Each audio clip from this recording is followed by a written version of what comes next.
Daily. Taste the Daily. Andhra Pradesh ముఖ్యమంత్రి చంద్రబాబు సమక్షంలో assembly ఛాంబర్లో కేబినెట్ భేటీ జరిగింది. అసెంబ్లీలో ప్రవేశపెట్టే దాదాపు 13 బిల్లులకు ఆమోదం తెలిపింది. ఇక నాలా ఫీడ్ రద్దుకు సంబంధించి చట్టాలను సవరిస్తూ నిర్ణయం తీసుకున్నారు. వైఎస్ఆర్ తాడిగడప మున్సిపాలిటీగా సవరణకు ఆమోదం తెలిపింది. రాజధానిలో పెద్ద ప్రాజెక్టుల అమలుకు ప్రత్యేక వాహన నౌకల ఏర్పాటుకు ఆమోదం తెలిపారు. ఇక రాజధాని పరిధిలో గతంలో 343 ఎకరాల భూసేకరణ నోటిఫికేషన్ వెనక్కి నిర్ణయం తీసుకున్నారు. ఆంధ్రప్రదేశ్ జీఎస్టీ బిల్లు 2025లో పలు సవరణల ప్రతిపాదనలకు ఆమోదం లభించింది. వాహన మిత్ర కింద 15,000 రూపాయలు ఇచ్చే ప్రతిపాదనకు కేబినెట్ ఆమోదం తెలిపింది.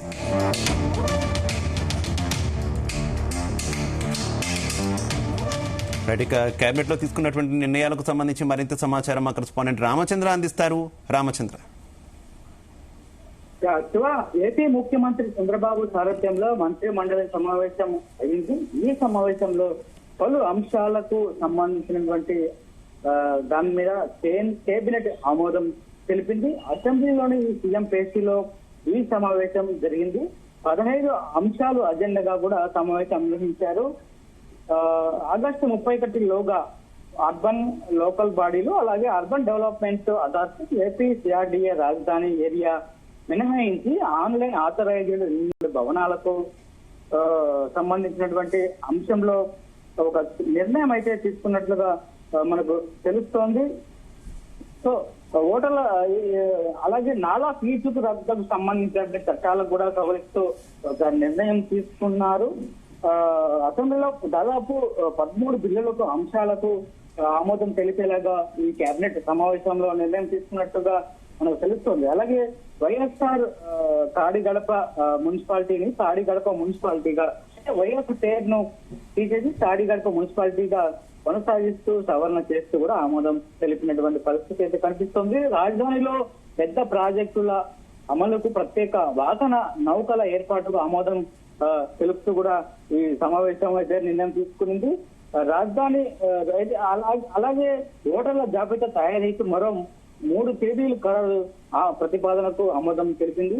రాజధాని పరిధిలో గతంలో 343 ఎకరాల భూసేకరణ సంబంధించినటువంటి నోటిఫికేషన్ వెనక్కి తీసుకునే నిర్ణయము, అలాగే లిఫ్ట్ పాలసీ కింద చిన్న సంస్థల ఏర్పాటుకు భూముల కేటాయింపునకు ఆమోదము, ఏపీ జీఎస్టీ బిల్లు 2025లో పలు సవరణల ప్రతిపాదనలను ఆమోదం తెలిపింది కేబినెట్. అలాగే వాహన మిత్ర కింద 15,000 ఇచ్చే ప్రతిపాదనకు ఏపీ కేబినెట్ కూడా ఆమోదం తెలిపినటువంటి పరిస్థితి అయితే కనిపిస్తోంది. అయితే ఆగస్టు 31లోగా అర్బన్ లోకల్ బాడీలు urban development authority AP CRDA రాజధాని ఏరియా మినహాయించి అన్ఆథరైజ్డ్ నిర్మించిన భవనాలకు పీనలైజేషన్ విధించే ప్రతిపాదనపై కేబినెట్ ఆమోదం తెలిపింది.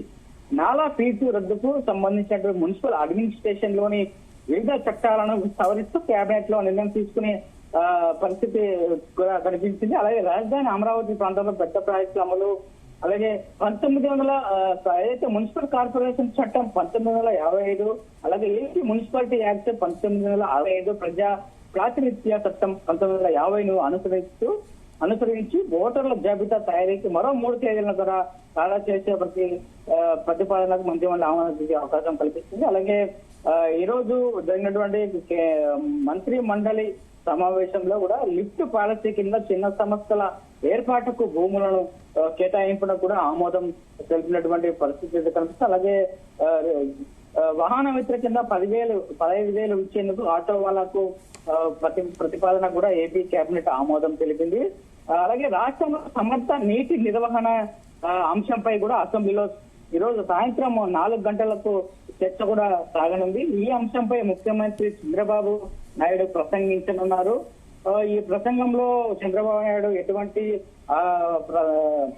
పాయింట్స్ ఇస్తారన్నది కూడా చాలా ఆసక్తికరంగా ఉందని చెప్పుకోవచ్చు. మొత్తానికి ఏపీ అసెంబ్లీ సమావేశాలు ఈ నెల 28 వరకు కూడా కొనసాగనున్నాయి. ఈ నేపథ్యంలో పలు అంశాలపై కూడా ఒక బిల్లు ఆమోదం పొందే అవకాశం అయితే కనిపిస్తోంది. ఇటు ఎలాగో ప్రతిపక్ష పార్టీగా కాకపోయినా కూడా వైఎస్ఆర్ కాంగ్రెస్ పార్టీ హాజరు అవ్వకపోవడంతో కూటమి ప్రభుత్వంలో ఉన్నటువంటి సభ్యులందరూ కూడా వారు పెట్టే బిల్లులకు అన్ని ఆమోదాలు కూడా తెలిపే అవకాశాలు అయితే చాలా స్పష్టంగా కనిపిస్తున్నాయి. Shiva, right, okay, thank you.